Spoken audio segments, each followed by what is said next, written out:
All right, welcome everybody. We should be live on Facebook and here presently with you guys on Zoom. Excited to be here and get after agent attraction with you guys today. Let's open it up and start with positive focus. What do you guys have going on over the last week or two, or since the last time you've been on this call? What's something positive happened in your world as it relates to agent attraction?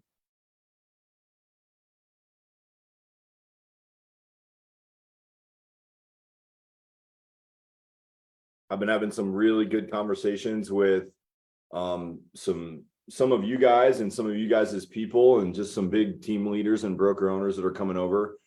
So I definitely want to talk about that today. How about you guys? What do you guys got going on? Hey, John, I'll chime in. Hey, thanks, man. How you doing, Troy? Yeah, man. Brought a prospect to build last week, and have been working on him for a while.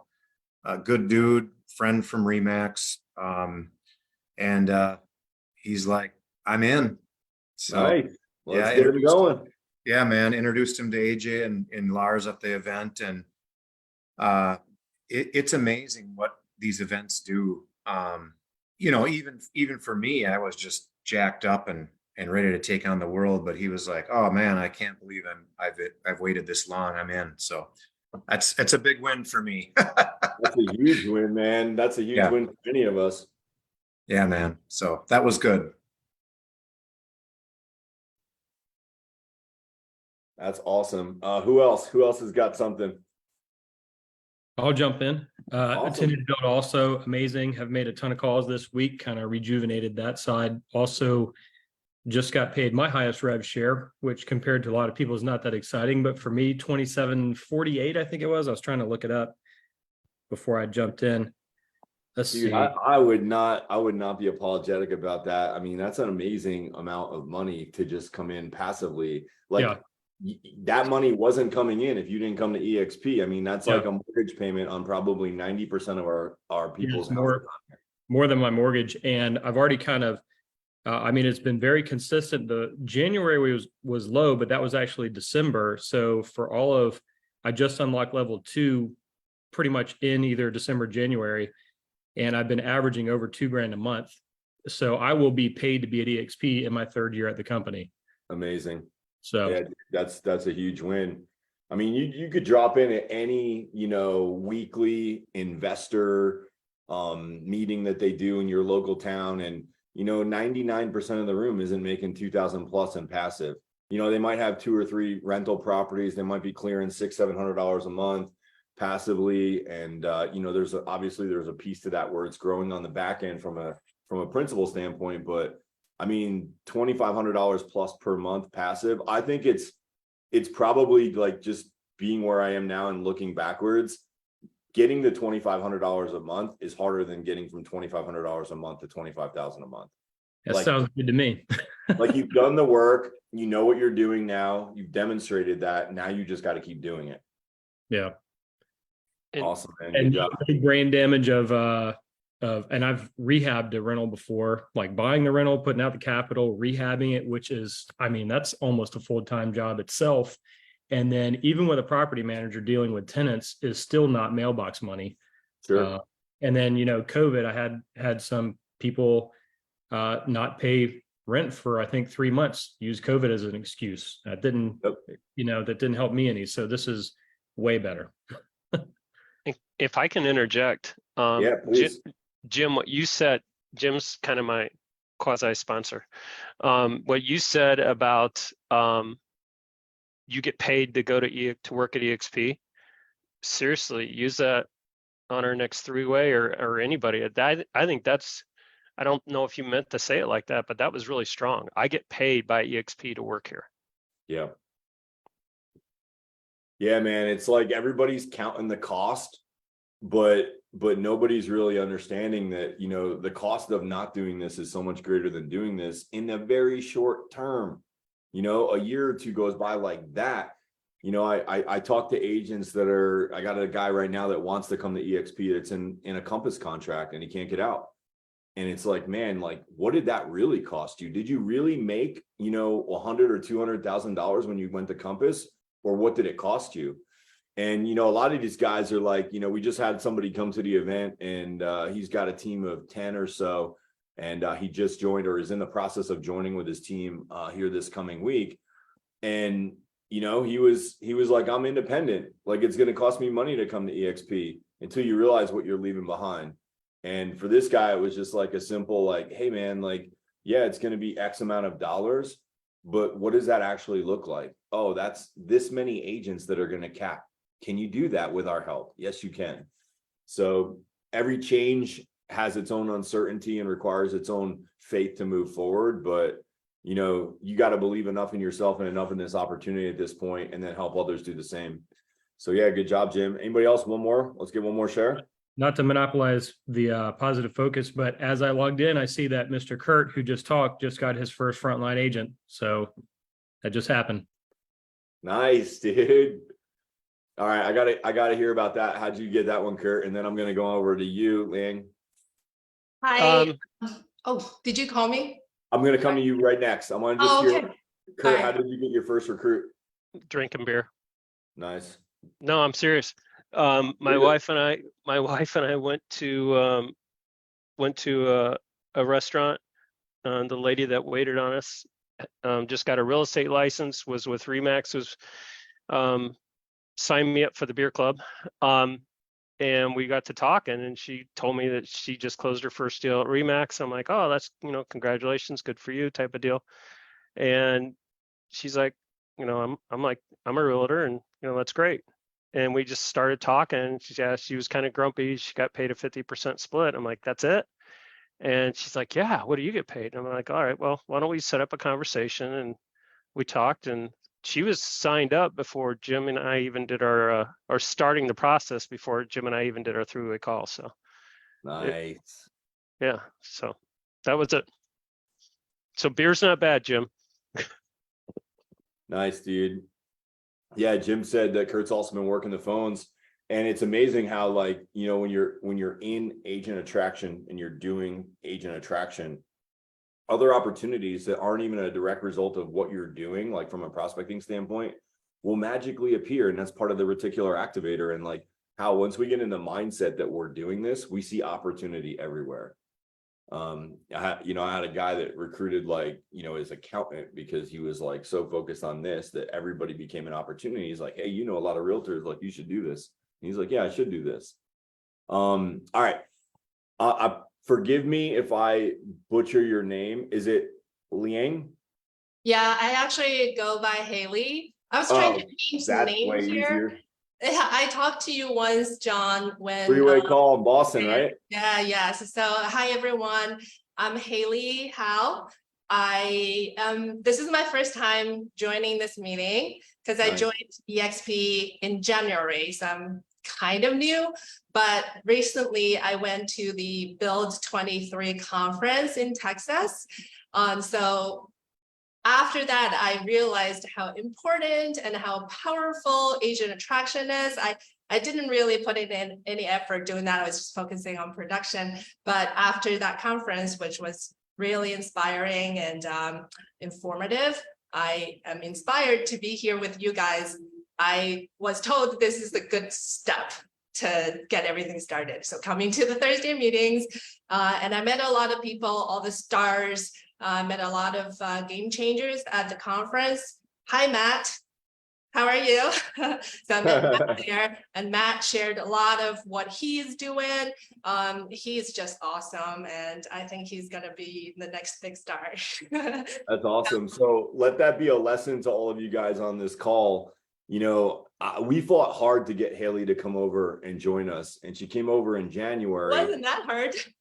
Yeah, well, for us, you showed a lot of promise. And like, if you want to share a little bit about your real estate background with everybody here, just so they kind of understand, like, what you've accomplished before coming here.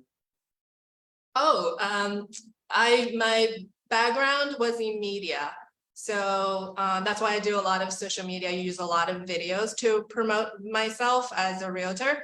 I got my license during the pandemic, and I was doing it part-time while I was working for Harvard University as a media person. So that was going very well. but I was doing a lot of sales. And then I realized when they called us back to the office, I'm like, nope, this is not going to work anymore. I am switching to real estate full time. So I quit my job last fall, and I'm a full-time realtor now. And then I joined EXP. I outgrown my other brokerage before EXP, and my broker was actually very supportive during the whole search process.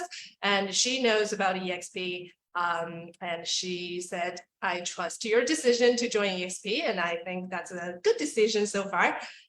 Yeah, so I'm trying to focus on more agent attraction at the same time, focusing on production. So I just need to be inspired and learn everything from you guys, get the secret sauce and get it cooking. Well, you're in the right place. And what we always said and we'll always say is, like, if you'll commit to showing up to this call weekly, it's 1 hour or less a week, it will give you that, rejuvenation, that excitement, and keep you plugged into what's going on. So that, let's be honest, sometimes we show up to this call and we haven't done anything since the last call, but it's staying plugged into this call that's going to create that dissonance between where you are and where you want to be in this opportunity. It's going to get you to make the calls. So, we can never underestimate the power of the big events. Haley's been in since January. She's on this call now as a byproduct of going to this event. You all have people in your organizations that are there currently or going to join. And if you don't get them to a big event, you're never going to get them to their dreams and goals of agent attraction. So it's super critical. I'd love to hear from you, Haley. What was one or two of your biggest takeaways from being at the event? Well, the biggest one was how important and powerful agent attraction is. I mean, we all know there is no exit strategy really for realtors. We're just selling and selling to the day that you die. Some people did that. That's certainly not my goal. So I think agent attraction is just another way to really build your business. Like if you're just selling by yourself or even with the team, like that's not really a business in the sense that you can exit from it. We all want to have time so we can enjoy what we create, from our business. So I think this is just really important to focus on. And another takeaway was, I think it's just really hard work that you have to put in to make this happen. Consistency is the key, seems like, which is not my strong suit. So I'm going to have to sort of, work on that and be very consistent with what I do, even with production, just like following up and being putting in the time to reach out to people. Sales is a numbers game, but I think agent traction seems to be a numbers game as well. Like you just have to, contact just how many ever people you need to every day and do that for as long as it takes. And then voila, you have a good result and you can retire. I don't know. So those are the two biggest takeaways for me. So your first takeaway, under like the power and importance of agent attraction, I feel like intellectually you knew all that stuff before you went to the event. What did the event do for you specifically to make that a reality? I mean, after you hearing everybody's story and where they are at, you naturally just want what they have, right? And it's just like these people who seems to be normal people are there to tell you their true story, how they paved the way to the success that they enjoy today. It's just a lot of people who have done that, and you don't see, I mean, I do see that they work really hard, but I feel like if you put your time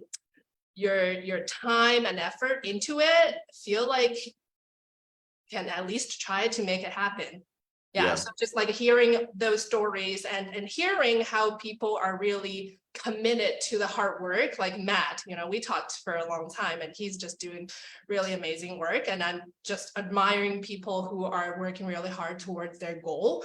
And that's inspiring to someone like me who is kind of like new to this. Yeah. So it's just so good. surround yourself by people who are successful and hear how they have made it is just, just makes it more real to me, I guess. I just love hearing fresh words about people who go to an event and experience that, because we say it all the time and we're like, you don't really understand until you get to the event. One of the things that we say is when we go to those events and we hear all the different speakers from all walks of life come across this stage and share their story, it's when it goes from the head to the heart. And it's when we get the belief in ourselves that, hey, we can achieve this too. It might be really, really, really hard, but it's going to be really, really, really worth it. And AJ and I were talking earlier this week and we were like, man, and then I want to come back to a comment that Stacy made earlier this week, but AJ and I were talking about how there's nothing that we've ever been able to be a part of. There's nothing that we can even think of that we can do, even at this stage of our lives and our careers, that has a higher payout on effort than what we're doing right now. Because it's like, yeah, I mean, you might have to make calls consistently for 3 years to land the one, but you could also land the one next week. And the one person that you're going to get in your business that's going to have a huge impact could mean 7 figures a year in passive income or more every year. So it's just really amazing. And, Stacy and some of us were on a mastermind call earlier this week, and she said something that was just so simple, but so profound to me. She's like, I'm just going to focus on this for 5 years. The next 5 years are going to be the biggest 5 years of growth that EXP has ever been through and possibly ever will go through. So when you understand kind of like the bell curve adoption and where we are in that relative to the industry, you understand that like we're still climbing up the top of that bell curve right now. And that's what makes these next 5 years so special. So there's a million things that we could do, selling homes being one of those things. But, it could be selling homes. It could be flipping houses. It could be, buying a new car. How much of us spend more time focused on like buying a new car than we do on, creating a strategy that's going to set us free forever to buy any car we want. But the next 5 years, the way that Stacy put it was just so clarifying for me. I'm like, yes, everything else other than this for the next 5 years is a distraction. This is where I'm going to put my focus on as far as building wealth for the next 5 years. And with that, I'm going to let it open up to any of you guys that have any comments on that or have any questions. Let's make this call really interactive and good. I see a lot of great faces on here, and let's see where it takes us.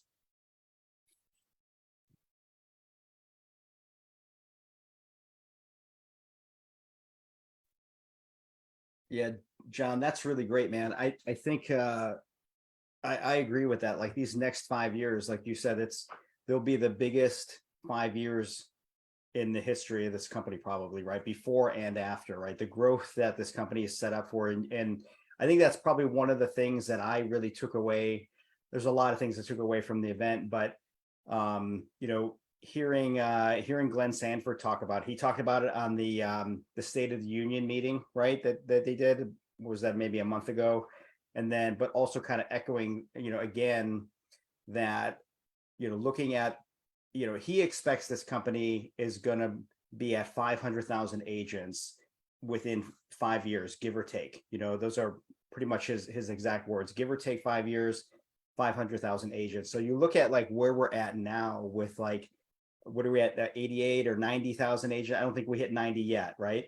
So like, but just say 90,000 agents over the last 13, 14 years to get there, the exponential growth that's possible, that I think is ahead of us here in these next 5 years. It's just really kind of mind boggling, so I think we have a huge opportunity to get in front of as many of them as possible. Right. Awesome, man. Yeah, that's exciting. I got a question from Andrea. Not a question. I did attend Build and it was amazing. And I appreciate so many AJ and just seeing people there. And I brought my husband actually this time because it's neat that Build does welcome people that are not realtors. And it really, even though I've been a realtor for 9 years and I've been with EXP for, well, it'll be 2 years in August. It just opened his eyes up to what it could be, which was really amazing. And Gene Frederick actually talked on our weekly Michigan State meeting yesterday, and he had so many good points. But in regards to age and attraction, well, first of all, he has his book, which he wasn't trying to push, he just mentioned, and it looked like a pretty easy paperback read. But one of the things he said, he built his business on integrity, and I didn't really know him until Build and really when he spoke yesterday, even though I've seen him on stage, and I had no idea the level of his character. He said that he didn't work on Sundays and didn't work often on the evenings. They were raising 6 kids. He said he would show up at listings at 7:30 in the morning, and that's just, he was a morning guy. And so just to hear his work ethic, and he said how he built the agent attraction piece was every time he had a transaction, he would contact, and if this is old news for you guys, I'm sorry if I'm repeating something you already know. No, what was the Um, book? Yes, I knew you were going to ask that. He actually gave us his phone number and everything. He said, call us if you need to.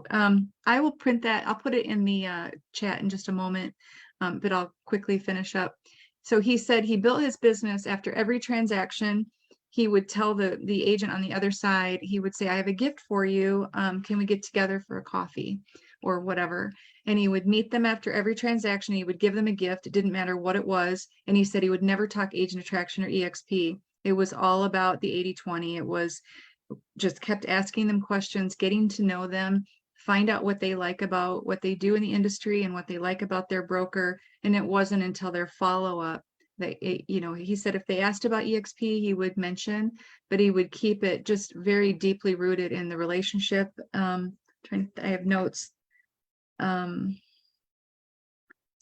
I just thought it was a really neat approach again. That was, you always say on this call, don't EXP on people, don't just where you're coming at them from a needy or a wanting position, but instead with your hands out and opening, an open-handed, how can I help you? And he said, inevitably, there's going to be a pain point that they'll talk about, and then just talk about how EXP is the solution to that. So it's really about what you're giving them and not what you're trying to get. Yeah, so good. I had heard of that, from Gene. I was about 2 or 3 weeks into being with EXP, and I got to go to an event in Orlando, very small, maybe 60, 75 people there.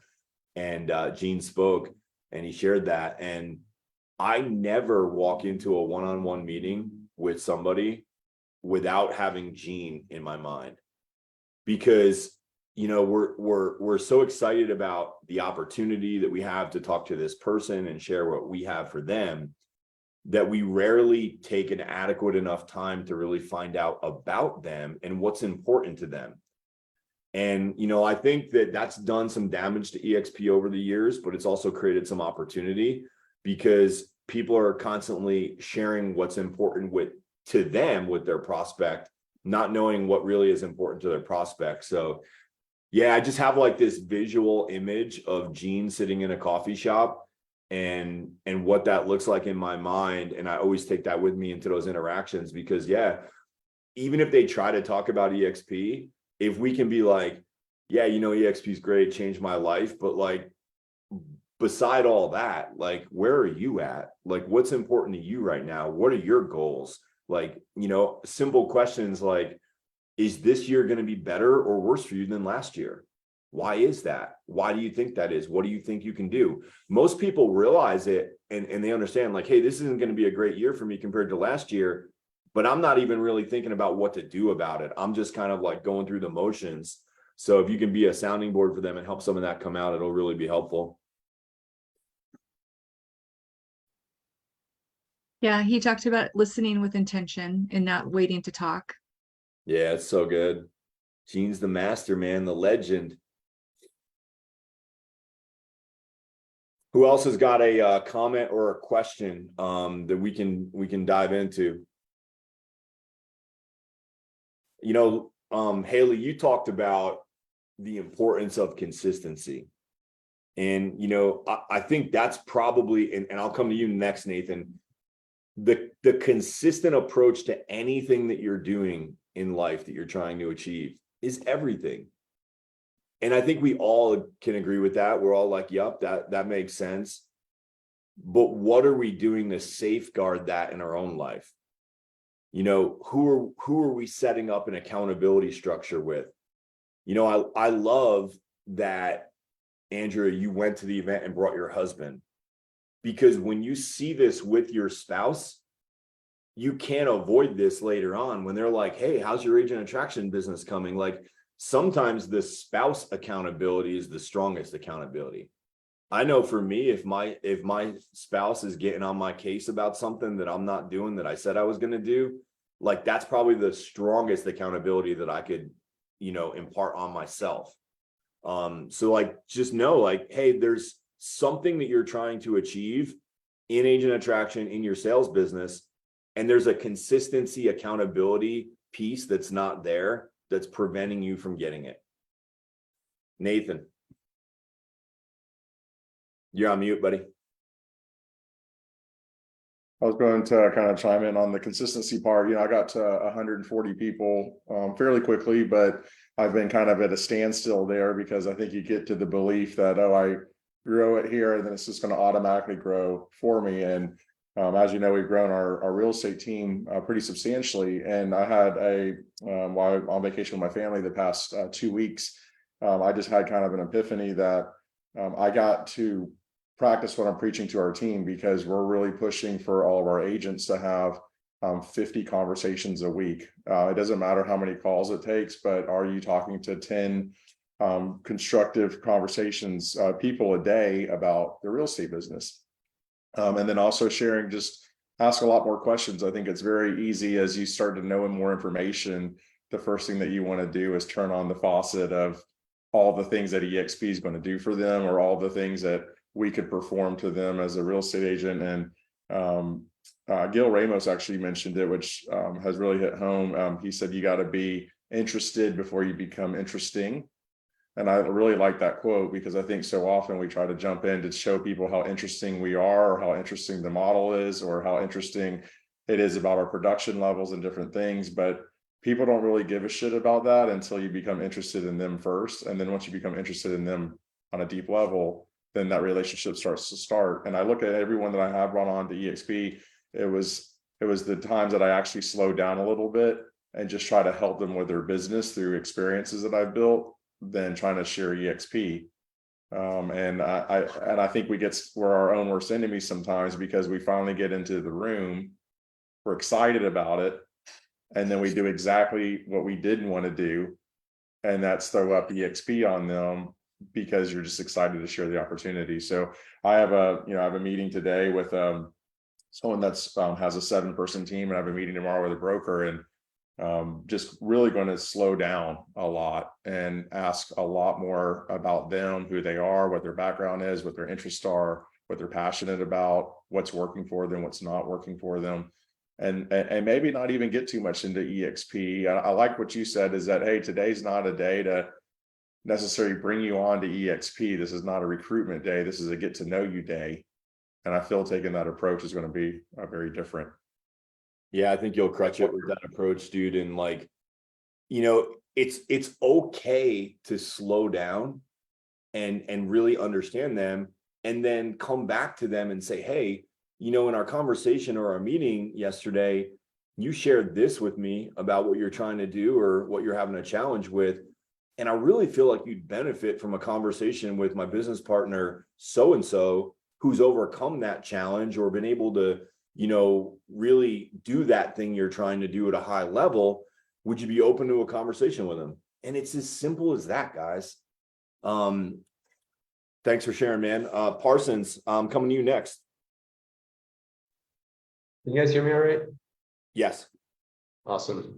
Quick question. So I know, or I understand, that we shouldn't go for franchises like Keller Williams, at least the franchise owner. Are teams within that franchise still safe game? Yeah, so let's talk about that. The reason that it's sort of hands off is because of something called tortious interference. And tortious interference just opens us up to liability and getting sued by the company for trying to break apart that relationship between franchisor and franchisee.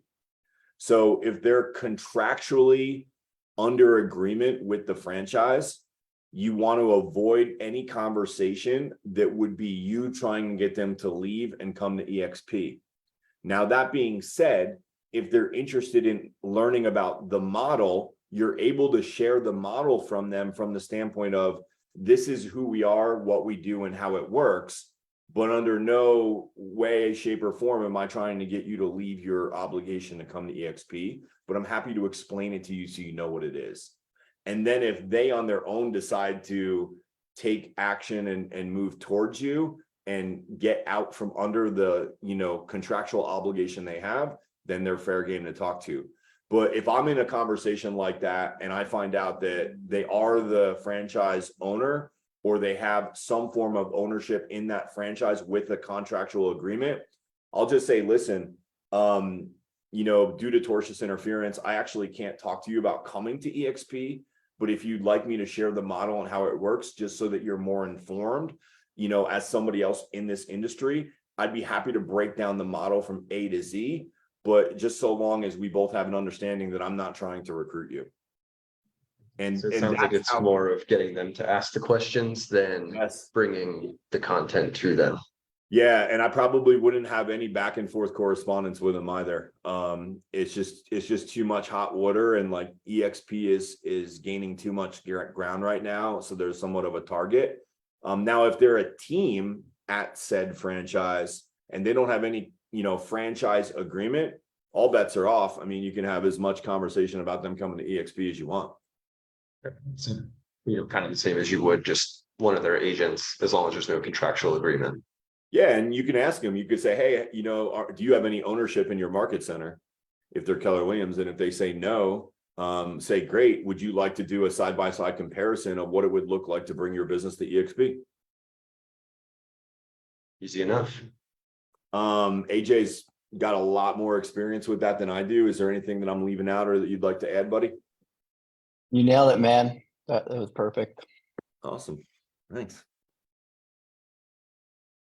Who else has got something sticky like that? And if you guys are paying attention to Boost, which I'm sure many of you or most of you on this call are, what it says in the Boost program is it is for independent brokers and agents because of that whole tortious interference thing.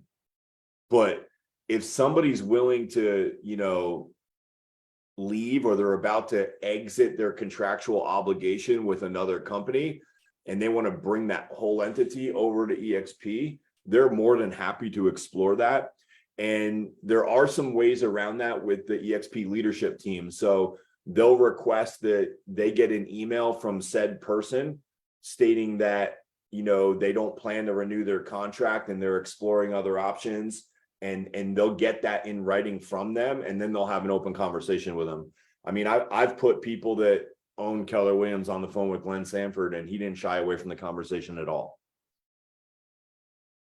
David, you have a question? Yeah, I attended Build as well, and going to these events, as a lot will feel, is that sense of energy to go knock down some fresh doors that you hadn't done before.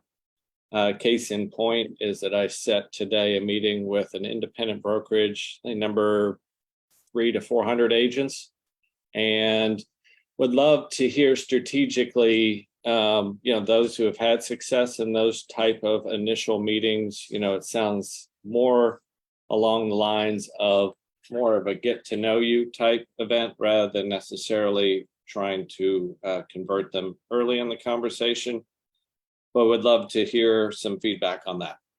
Awesome. So this broker has 300 to 400 agents. Okay, cool. So the way I would approach that, and anybody else is welcome to jump in.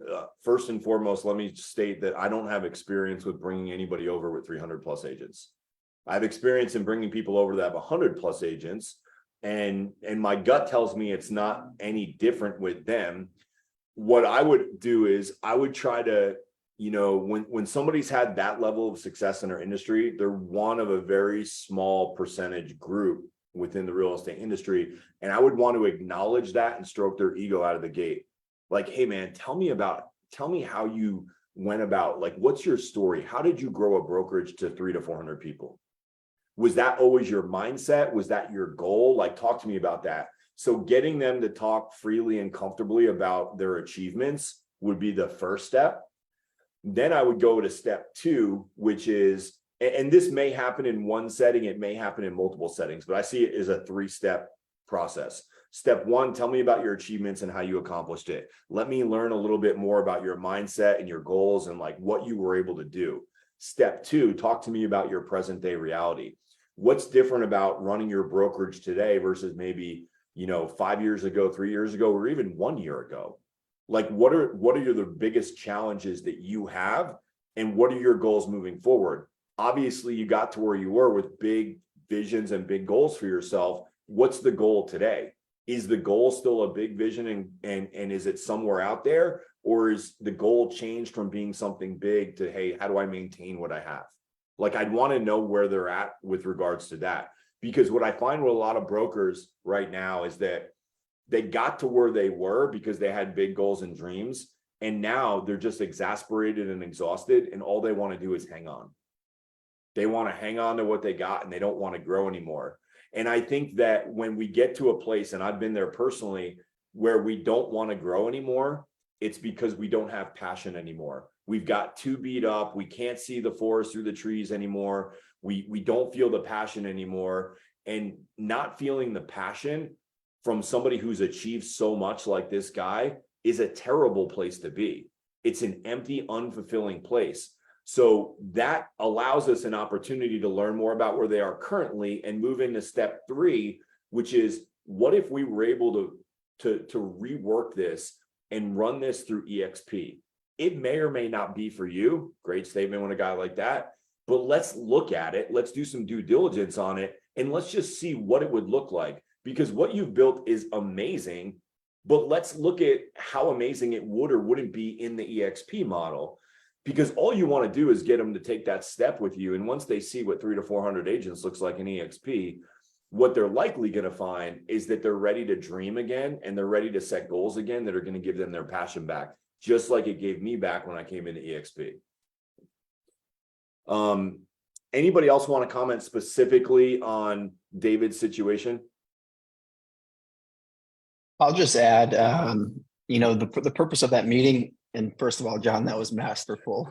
Like I would, if I was in this situation, I would be replaying that over and over because that is the mindset of a top producer. Like when I was thinking, I was like, that is so good. Like to be in a position where you just feel stagnant, being the type of person that could build a brokerage that size, and they are probably stagnant. So to have that, EXP making real estate fun again happen to them would be really exciting for them personally. But I would just go into the meeting thinking, the sole purpose of this meeting is to have that conversation that John's describing, and then just to book a meeting from a meeting. Don't try to explain EXP to them. Don't try to get into the numbers. The sole purpose is to leave that meeting with another meeting on the books. So maybe ping Amy Weaver or Sean Murphy prior to that meetings, find out a couple of days they might have available. And then that way you can have something firm before you even leave. That way you're not trying to chase him after that meeting. That's all I'd add. Yeah, it's so good, man. I saw recently somebody was talking about, bringing over a big brokerage like that. And Chuck Fazio was like, hey, I'll help you, just call me. Mitch Ryback was like, hey, I'll help you, just call me. When those opportunities come around, they're so big for you. And the people that are, leaders and influencers in EXP recognize that they're also so big for the company. So, if you need any help, like obviously we're here to help you, but there's a lot of other people who have specific knowledge and in that area that would be willing to help you if you'll just ask as well. So, don't let too much time go by. If they do show interest and they want to schedule that next meeting, if you can't get somebody because of scheduling, get somebody, you know what I mean, who has experience in that and can help articulate that. Because I got Jeff Bent on here. I see him on the call. we were walking him through, and he had a brokerage with, 30 agents. He was an independent. We were walking him through that, and he was really close to making the move, but we just needed like another couple exposures to get him over the hump. And I got him on the phone with Chuck Fazio, and it was just like, all right, game over, let's go. And Chuck was happy to do that call because, I think when we've been able to do something that's so rare like that, we just want to share it with other people. And Chuck's got the heart of a teacher that way too. So just some other thoughts for you. Matty Greco, what's going on, man? Hey, just a follow-up question on speaking with owners or franchise owners. So a point of clarification for me. So is it different if you're speaking to someone who is simply an investor in their office? Say, for example, I'll give a specific example, like a KW market center where you have, passive investors, right, in those market centers, but they're not the ones who are the franchise owners or are under that franchise agreement. Like, as I understand, like those guys are not, untouchable. So, or you don't have the same, cautions there because they just simply have to divest, right? Correct. And that'll be the email that Amy Weaver wants. If she's going to talk to him, she'll say she wants an email with them saying that if they come to EXP, that they're willing to divest that ownership. But Okay. tortious interference is only applicable when there is a franchisee and franchisor agreement between those two parties. So what Keller Williams has done over the years to try to like hang on to people, and if David Caggiano is still on the call and he wants to comment on this, he can too. They'll give you a little piece of ownership to make you feel like you have something and you're tied into something, when in reality, like the piece of ownership that they're giving you is based on profits. You don't have an agreement. You don't actually own anything other than what they're giving you, and you don't even know what that's going to be. Mm-hmm. Okay, thank you. David, did I miss anything on that, buddy? I know strategies. I am talking to a small percentage. I think she's a 5% stakeholder in a Keller Williams Market Center. Strategies on her. Yeah, I mean, I would just approach it and say, okay, so you have an ownership. Do you have a franchise? You have a contractual franchise agreement with Keller Williams? And they'll say no. And you'll say, okay, well, if I could show you a way to, make it work for you over here at EXP at such a significant level that it would be worth it to you to walk away from that 5% ownership, would you be willing to do that? And just see if they're open. And if they're not, be like, maybe some exploratory questions, some go for no around that would be like, oh, you got 5% ownership. Like, what does that translate to you, like financially? How much has that actually made you over the years? Is that number, this year going to be as much as it was last year? So showing them that what they have is trending down, and then say, if I could show you a very simple way, and you felt like it was simple too, to earn that or more in the EXP model, would you be open to taking a look? Because maybe it's, 5% ownership in a Keller Williams Market Center. I don't know. I've never been with Keller Williams and I haven't had ownership with them to say, but I gotta guess that it's somewhere in the neighborhood of $50,000 or less per year. And it's like, well, if I could show you a way to make that and a whole lot more in EXP with a lot less effort, would you be open to that?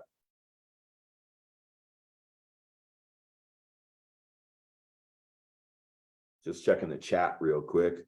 I was just gonna add, I was on the Alpha call before this, and it sounds like we already have a 600 agent brokerage coming over through the Boost program, and it was only launched a few weeks ago. So that this program is going to be really big. So everybody, be leaning into this if that's kind of what your contacts look like.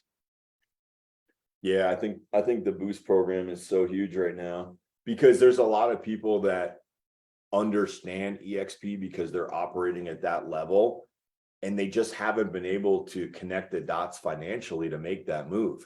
They're like, man, I wish I could have, or I wish I would have, but I just can't. And what Glenn's doing is he's tearing down those walls and he's saying, okay, I know for a brokerage of your size, it's going to cost $500,000 for you to go from where you are to safely over here before you can see that return on your investment. And what Glenn's saying is, let's make that happen.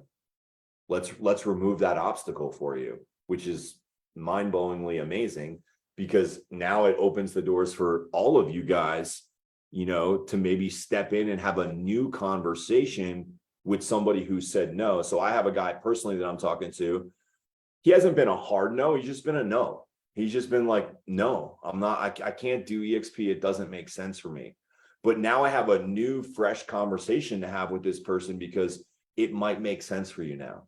And I mean, I believe it made sense before, but now it's like helping to remove those barriers. And sometimes it's just the timing of having a new, fresh conversation. I said no to EXP time and time again, and I had a perfectly rehearsed speech for anybody that would call me about EXP. But when my situation changed, that conversation between me and AJ was fresh, and I was open to receiving it. And Boost is just giving you a fresh conversation to have with somebody. And they might not, like, we're like, oh, everybody knows about Boost. They rolled it out, you know, a couple of weeks ago.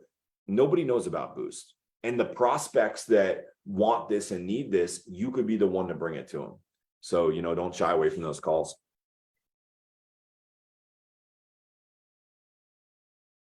And if you go into the EXP world, there's like a one pager on Boost that kind of outlines it. The main thing to understand with Boost is that you're not going to be able to give them a specific number.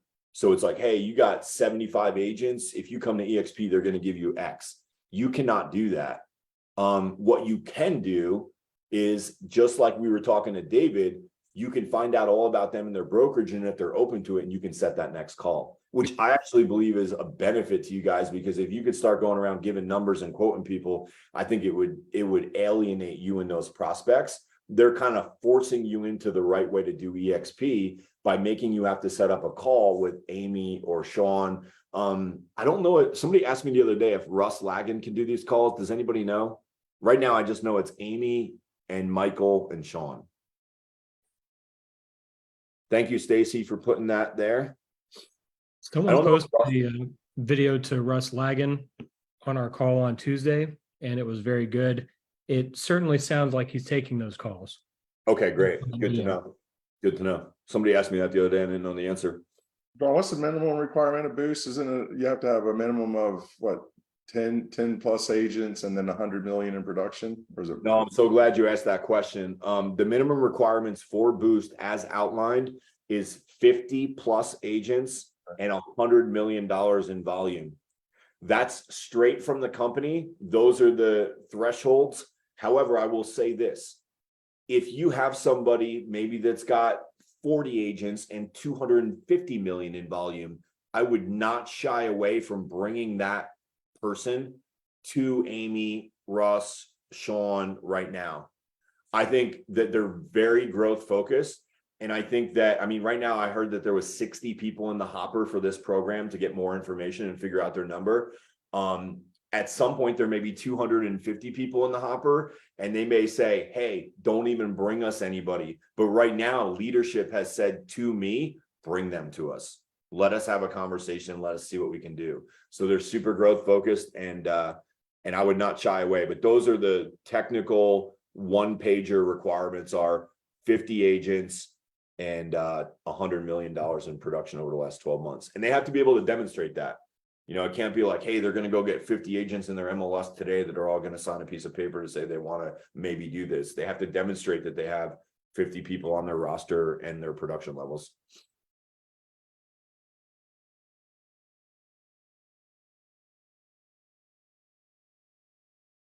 Cool. We got about 10 more minutes. Oh, Stacy just posted to get them in I front. think those are the only guys that can have official Boost conversations, it sounds like.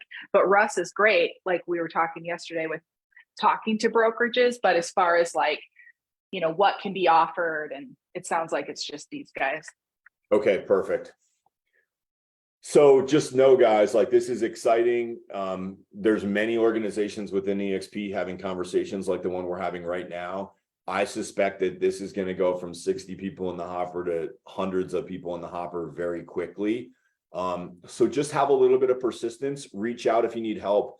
I have very good rapport with Amy Weaver. She's always got my back and is always there for me. And I have somebody that I put in front of her for Boost, and I didn't get a response for 3 days, and I had to nudge her a couple times. So don't get discouraged. Just know that there's a lot going on right now. There's only a couple people that can handle this. Let's just be that squeaky wheel and be respectful in how we approach our leadership, and not just throw stuff at the wall and hope it sticks, but do our job as attractors to really tee up these situations. So in my example, it was like, hey, I've had these conversations. I've gotten their numbers. Here's all their people and their numbers, showing her that like, hey, this isn't just some roundabout, like maybe an opportunity, but like we've gotten them this far and now they're ready to take the next step. So do what you can on your end to really tee those up, and we're happy to help you as well. And then we'll get them in front of the leadership.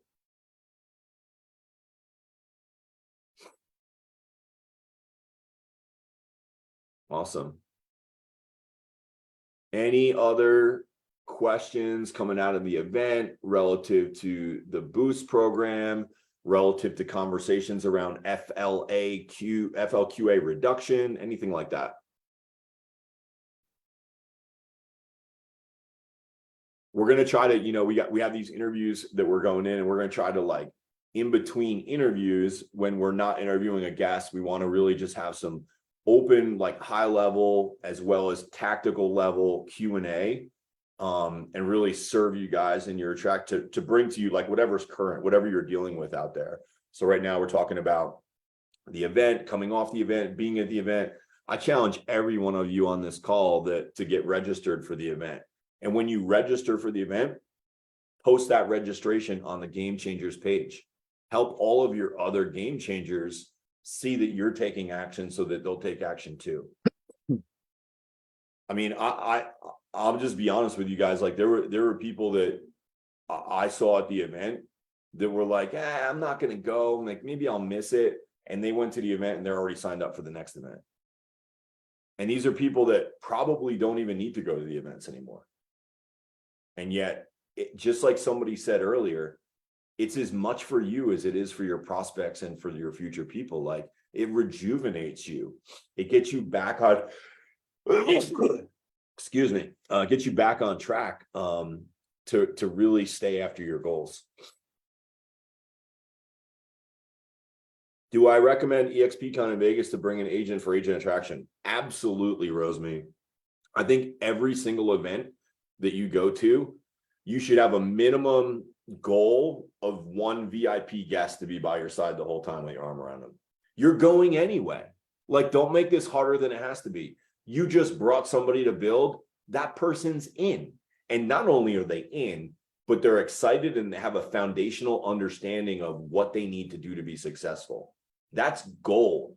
I'd rather have one person that does that than people that join that don't go to the event, honestly.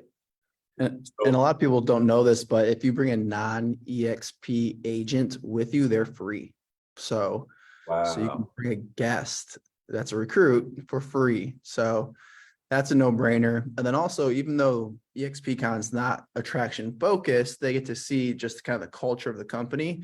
And then for you to make sure that you have the best chance of getting them to join EXP, make sure that you're having them meet with people while you're there. So if it's a bigger player, you can get Brent Gove to meet with them, Gene Frederick. If they're super big, you can even get Glenn Sanford to meet with them. You can get Sean, Amy, me, John, Lars.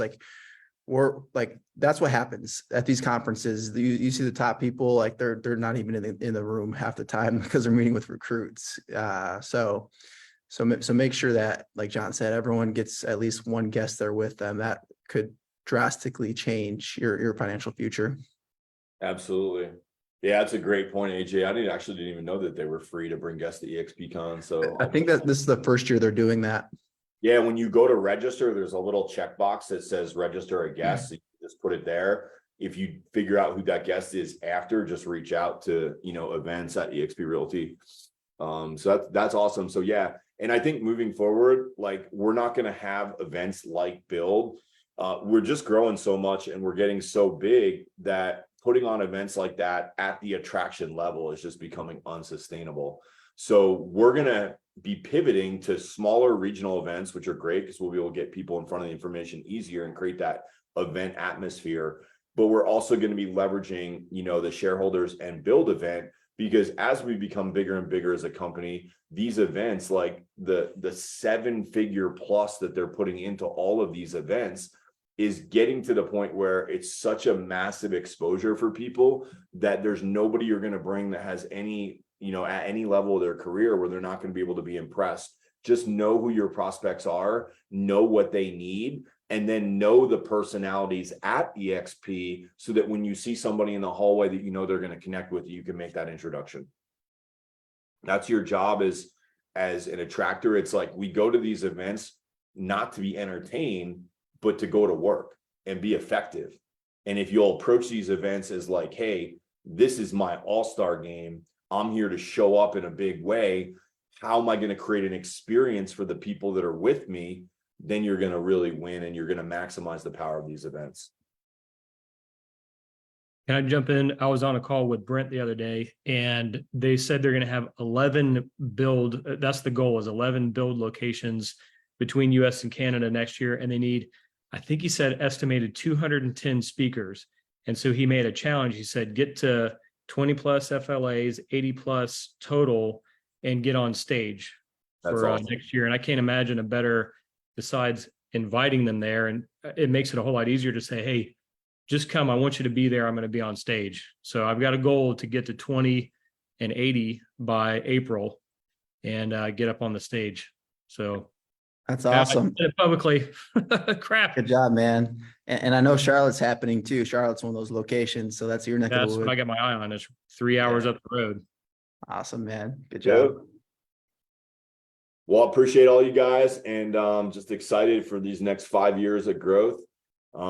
It works out perfectly for me. My daughter goes into high school this year, so I got 5 years of let's buckle down and let's change some lives. Let's go. All right, guys. Well, appreciate y'all, and thanks for your time and attention. And go ahead and get registered for EXPCon and post your registration in Game Changers, and let's shock the rest of these Game Changers with all these registration notices. Talk to you guys next week. See ya.